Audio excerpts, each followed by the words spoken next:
This is my 10/11th month update. Technically, I'm getting ready to hit my 11th month at the end of this month, so November 29th, I'll be at month 11. It's been a cool journey, definitely learning myself more, especially when it comes to my hair. So originally going into the journey, what I really wanted was really neat locks and, you know, being able to see the parting my mom did. I was really like stickler on it, which caused some issues this summer. In July, I really made the decision of the direction I wanted to go with my hair care, and I wish I had noticed it before then when it was too late, and I didn't know it was too late until last month. So originally I wanted to, you know, go every 6 weeks, get my hair retightened. I'm on a 3-point rotation for interlocking for when I do go get my hair into. So at the time, you know, the whole virus broke out, and with me being in school and trying to get into the nursing program, I really wasn't trying to focus on spending money on getting my hair done because I don't know if you guys know, like the first semester of nursing school is really expensive, so a lot of my money is going towards that and other things too. So I really haven't been able to afford the idea. So if you're in school, yes, the uptake, if you go get your hair done by a professional, it does come in costly, especially the maintenance. Like, you're supposed to go every 6 to 8 weeks to get retightened, and I did not keep up with that schedule. And honestly, my hair would have been perfectly fine if I hadn't done some things. So some things to not do when you have micro locks, which may work for you, but for me, if you look at my videos, you'll see like my hair and get a better gist of how my hair operates. So specifically for me, I do have alopecia, and on top of that, I do pull my hair. But we'll do a separate video on that because I'm going to the doctor next month. It's gotten worse with school and stress and anxiety and all of that, all of the above. So I do pull my hair. I've pulled a few locks out, and some of you are like, girl, what? No, like honestly, it's soothing, and unless you do it, you don't understand. But that's a total separate video I'll do. So I pulled out a few, and some of them, they were dangling already from like me retwisting, like palm rolling, which I don't recommend. Honestly, figure out how to interlock if you're not gonna go get interlocked, because it can be very detrimental, and I wish I would have listened. So if you're thinking about it, don't do it. And I think it may have been the frequency in which I was doing it, because I wanted my hair to be super neat this summer, which was mad weird because I've never really cared about neat hair. I've always loved organic looks, and went through this little phase where, oh, I can't get it retightened, so I need a palm roll. So I was palm rolling, and I'm more going down the semi-freeform look, which is really hard being in school. And then also on top of that, I'm in nursing school, so you know there's certain standards and things you have to meet. So I do just pull my hair down when I go into clinical, pull my hair back with the headband when I go into clinical setting, because it looks more like, you know, my natural hair's out or whatever, in case anyone has issues, which I haven't, knock on wood, caught anyone had problems with it, which is really good, and I'm really happy. Try not to palm roll, and if you do try it out, don't do it like I was doing it every 2 weeks, which I already know is ridiculous, but I had an idea of everything had to go a certain way, which brings me to my locks have allowed me and taught me the real idea of letting go and letting be, because literally at this point, anything in my head is doing what it wants. The only thing I do is separate. Let me tell you, was searching on Instagram, found this account. I will tag the account below. I believe it's like the person, they've changed their name to rolling_SS now, and beautiful journey, gave me some tips, and at this point your girl is just separating her locks, honestly, and I have no like complaints about it. The only thing is I do want to try out the whole complete Nia the Loc God system. I use a spray, but I have texture issues with things, so my partner uses a spray now and he loves it. He uses it on his beard too. I can't, so I want to try the oil and the shampoo and bring that into my routine. Now I don't see a retightening anytime soon, maybe around my birthday, depending on how I feel. I don't know. So that's where I am in my journey. It's not really anything new, so I haven't felt like, oh, I need to record. And honestly, I don't have the time. Half the time I'm like brain dead or just going through it. So recording has not been the primary thing. Hair tells a story, tells you the truth.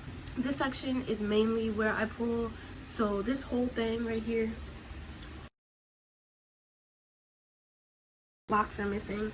It's literally a bundle of locks that I have missing, and eventually I might get them reattached, but I'm considering not to. They have coils forming already, and they're the same size as the locks. So I'm like, do I really want to add those locks back?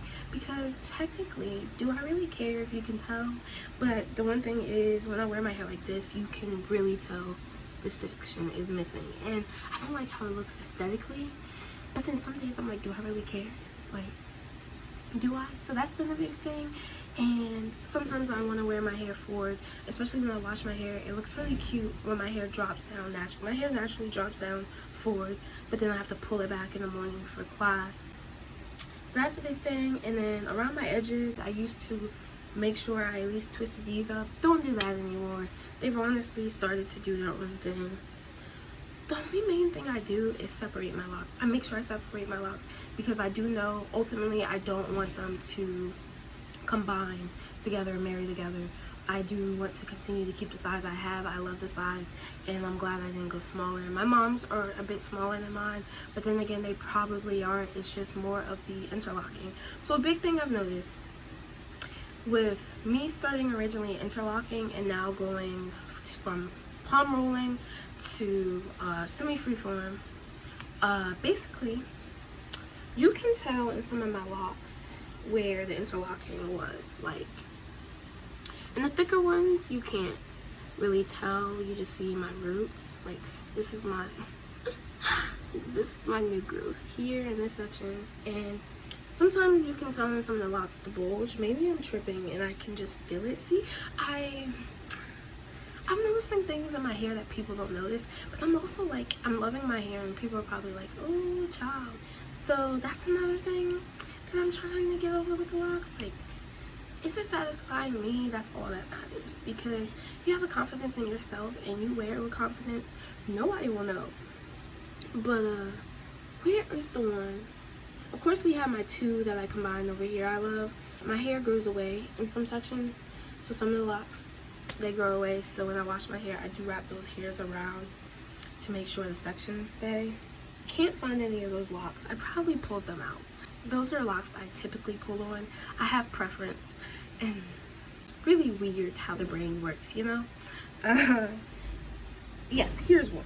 I'm not gonna pull this one out. I feel good. Gosh. Here's one. You can tell where the interlocking happened, and the hair grows away, like I said, in my hair. So when I wash, I have to actually find the hairs that go with it, and I like to wrap it around. Do I want to get repairs done and then semi-freeform? Because my hair that's coming in where I broke the locks off is healthy, but do I want everything to be the same length is a big thing I'm going through. So that's a big debate going on. And I know for like my 1 year anniversary, since it's December 29th, I really don't know if I want to get something like wild done to my hair. At one point I wanted to get my hair cut again and have like Maxine, what's her name, was already in that, but part of me wants to wait to at least my year 2 to cut my hair, so that way everything has at least matured a bit more and these pieces have grown out so it doesn't look weird. Do a 360 before I go. If you have any questions, feel free to comment below. Okay, so this is my right, well, this is the top, what it looks like up top, and then I pull the hair back when I'm in class. So since it's pulled back, all you see is this when it's pulled back. Still a little off, but hey. This is my right section, which was crazy because you guys know this used to be the shorter section, it's now the longer section, since I have preference on this left side of pulling the hair. And this is what the left side looks like. Up close of some of my locks.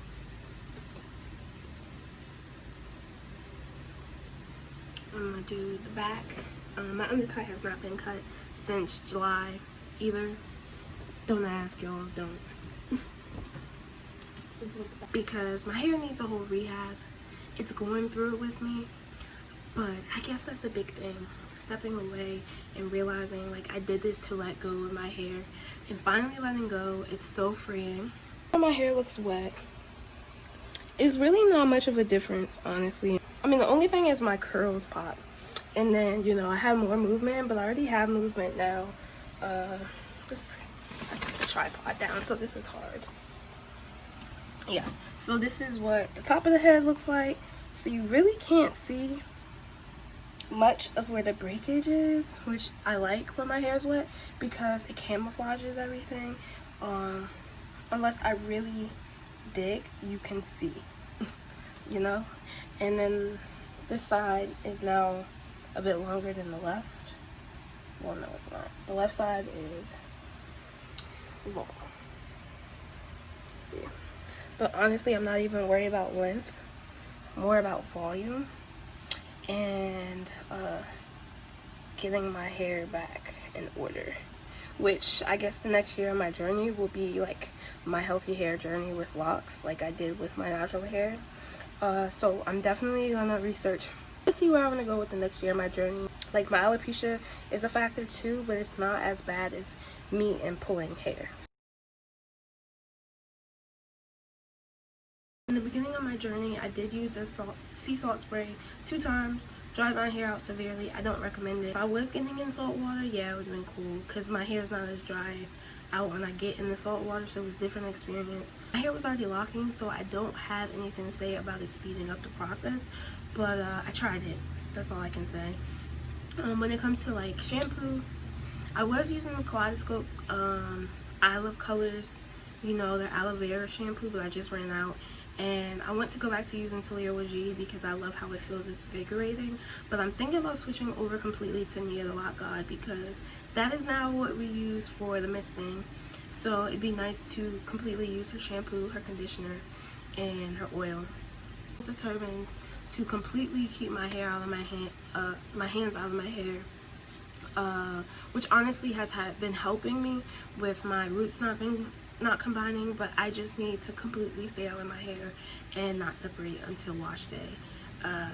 Yeah, so nothing major on the products. I don't do water and oil in the water bottle. Water and oil will mix, so I wouldn't put them in a water bottle together because, yeah.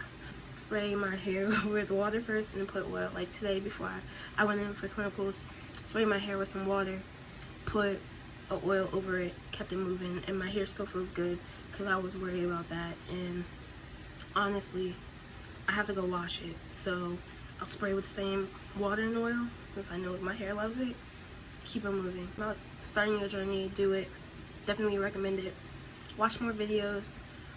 Do a lot more research, see what the direction you want to go with your locks, because if I had done more research, I would have known freeform was definitely for me. The micro size freeform locks, like literally would have just separated my curls and kept it going.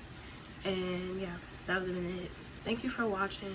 I hope everything is well. Stay safe. Stay